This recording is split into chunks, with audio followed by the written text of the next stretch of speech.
ഇന്ന് നല്ലൊരു refreshment drink ആണ് നമ്മൾ ഉണ്ടാക്കുന്നത്. ചായ ഇഷ്ടമുള്ളവർക്ക് പറ്റിയൊരു റെസിപ്പിയാണിത്. അപ്പം എങ്ങനെയാണ് ഉണ്ടാക്കുന്നതെന്ന് നോക്കാം. ആദ്യം നമുക്ക് 1 കപ്പ് വെള്ളം തിളപ്പിക്കാനായിട്ട് വയ്ക്കാം. 1 കപ്പ് വെള്ളം കൊണ്ട് 2 ഗ്ലാസ്സിലേക്കുള്ള ഐസ് ടീ ഉണ്ടാക്കിയെടുക്കാൻ പറ്റും.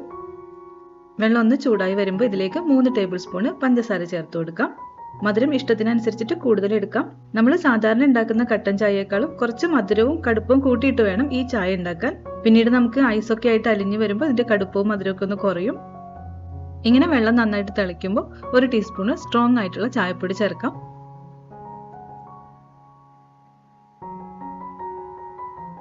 ഒന്ന് നന്നായിട്ട് തിളച്ചിട്ട് ഫ്ലെയിം ഓഫ് ചെയ്യാം.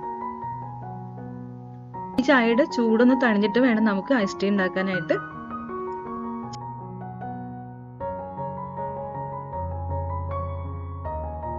ചായ അരിപ്പയിലൂടെ ഒന്ന് അരിച്ചു വെച്ചിട്ടുണ്ട്.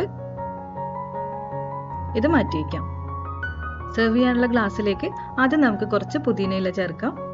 3-4 ഇല മതി. ഞാനൊരു ആർഭാടത്തിന് ഇത്തിരി കൂടുതൽ എടുത്തിട്ടുണ്ട്. പിന്നെ ചെറുനാരങ്ങ ഇങ്ങനെ റൗണ്ടിൽ കട്ട് ചെയ്തത് ചേർക്കാം. ഇനി ഗ്ലാസ്സിലേക്ക് കുറച്ച് ഐസ് ക്യൂബ്സ് ഇട്ട് കൊടുക്കാം. ഒരു ചെറുനാരങ്ങയുടെ പകുതി എടുത്തിട്ട് അതിന്റെ നീര് ചേർത്ത് കൊടുക്കാം.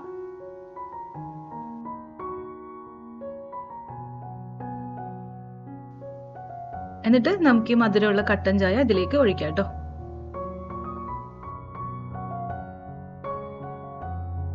ചെറുനാരങ്ങ കട്ട് ചെയ്തതും മിന്റ് ലീവ്സും കൂടി വെച്ച് കൊടുക്കാം. നല്ലൊരു റിഫ്രഷ്മെന്റ് ഡ്രിങ്ക് ആണിത്. ട്രൈ ചെയ്ത് നോക്കണം. അപ്പം മറ്റൊരു റെസിപ്പി ആയിട്ട് വീണ്ടും കാണാം. Thank you.